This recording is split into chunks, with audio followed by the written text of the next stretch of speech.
দার্জিলিংয়ে লাস্ট দিন মিরিক যাওয়ার পথে নেমেছিলাম গলিটার ভিউ পয়েন্টে।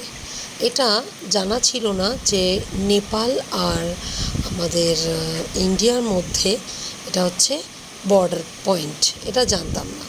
তো এই যে বর্ডারটা দেখতে পাচ্ছ যেখানে সবাই দাঁড়িয়েছে মোটামুটি ছবি তুলতে, তার ওপাশটাতেই হচ্ছে আমাদের নেপাল, যেখানে যেতে কোনো রকম কিন্তু পাসপোর্ট লাগছে না, লাগছে আমার আধার কার্ড। আমি এই আধার কার্ডটা দেখিয়ে কিন্তু আমি চাইলে নেপাল ঘুরে আসতে পারি ঠিক এখান থেকেই। এখানে অনেক প্যাসেঞ্জাররাই গাড়ি রেখে, দেখতে পাচ্ছ শয়ে শয়ে গাড়ি রাখা, প্যাসেঞ্জাররা গাড়ি এখানে রেখে তো তারা ওই পারে যেতে পারছিল। আরও একটা জিনিস জানলাম, সেটা হচ্ছে নেপালে রয়েছে পশুপতি মার্কেট, যেটা খুব বিখ্যাত। তো তারপর আমি পৌঁছে গেছিলাম মিরিকে। সেখানে আমি ঢুকতেই দেখি এরকম একটা দোকান দেওয়া হয়েছে, দোকান ঠিক বলা যাবে না, হাটের মতো।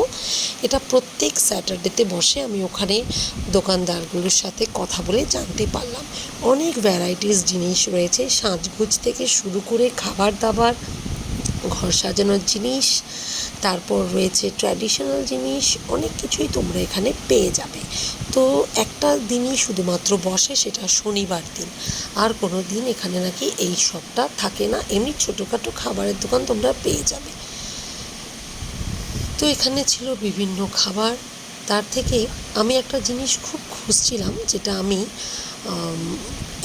এর মধ্যেই রাস্তাতেই পেয়েছিলাম, একটা পিঠের মতো জিনিস, যেটার মধ্যে নারকেলের ডাস্ট দেওয়া আছে ওপরে। খেতে খুব ভালো, খুব টেস্টি। আমি এক প্যাকেট কিনেছিলাম, ভুল হয়ে গেল, আরও এক দুটো প্যাকেট কিনে নেওয়া উচিত ছিল। ভেবেছিলাম এখানে পেয়ে যাব, কিন্তু দেখলাম পাইনি। কিন্তু এখানে যেটা পেয়েছি সেটাও তোমাদেরকে দেখাচ্ছি, যেটা আমি দার্জিলিংয়ে টার্গেট নিয়েছিলাম খাবো বলে। কিন্তু দার্জিলিং, ওরে বাবারে, ওটা তো যেন একটা স্প্ল্যানেট। সন্ধ্যাবেলায় এত ভিড়, কী আর খাবো। তো তাই এখানে যখন ফাঁকা ফাঁকায় আমি পেয়ে গেলাম, তখন আমি কিনে নিলাম। এই হচ্ছে সেই খাবারটা। এই খাবারটাকে কি বলে সেটাও তোমাদেরকে আমি দেখিয়েছি। এটাকে বলে সিহেল রুটি, সিহেল রুটি, SEHEL, সিহেল রুটি। পার পিস 10 টাকা করে। তো এই দোকানটাতে অনেক রকম ভ্যারাইটি ছিল, আমার খুব ভালো লাগছিলো। এটার সাথে আমি একটা 8 পিসের চিকেন মোমোরও অর্ডার করেছিলাম। এই মোমোটা যে এত জুসি ছিল কি বলবো তোমাদের। আরও ভালো লেগেছে আমার ওদের আপ্যায়নটা এত সুন্দর করে। ঠিক তার অপোজিটেই এরকম একটা ডান্স হচ্ছিল, দেখে এত ভালো লাগছিল।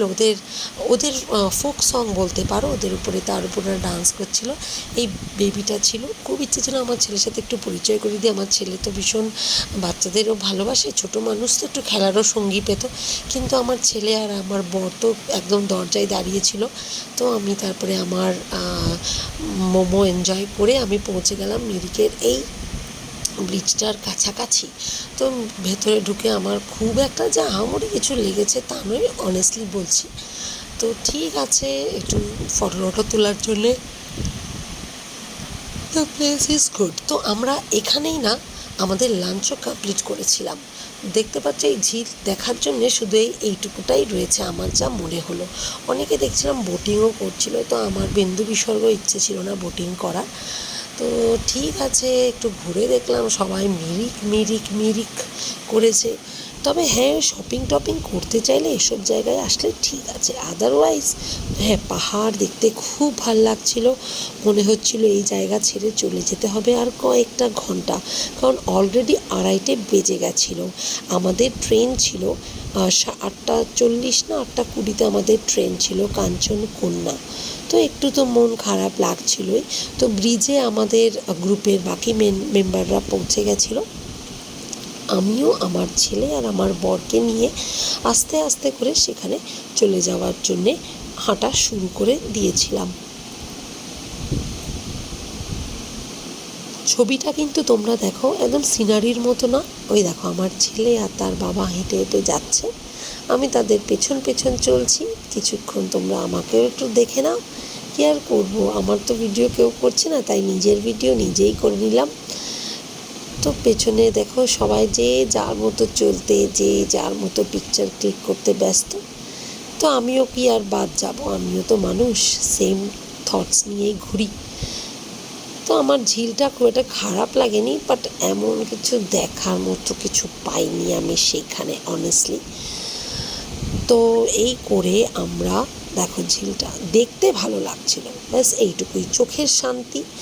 আর আমরা যারা গরম প্যাচে জায়গায় পৌঁছে বেড়াই তাদের জন্যেও একটা শান্তি আর কি। দেখে দেখো মনে হচ্ছে যেন ওইখানে যে শহরগুলো আমি এক্ষুনি ধরতে পারবো, আরও মনে হচ্ছে যেন ওরা মিশে যাচ্ছে জলের সাথে, এত সুন্দর, তাই না?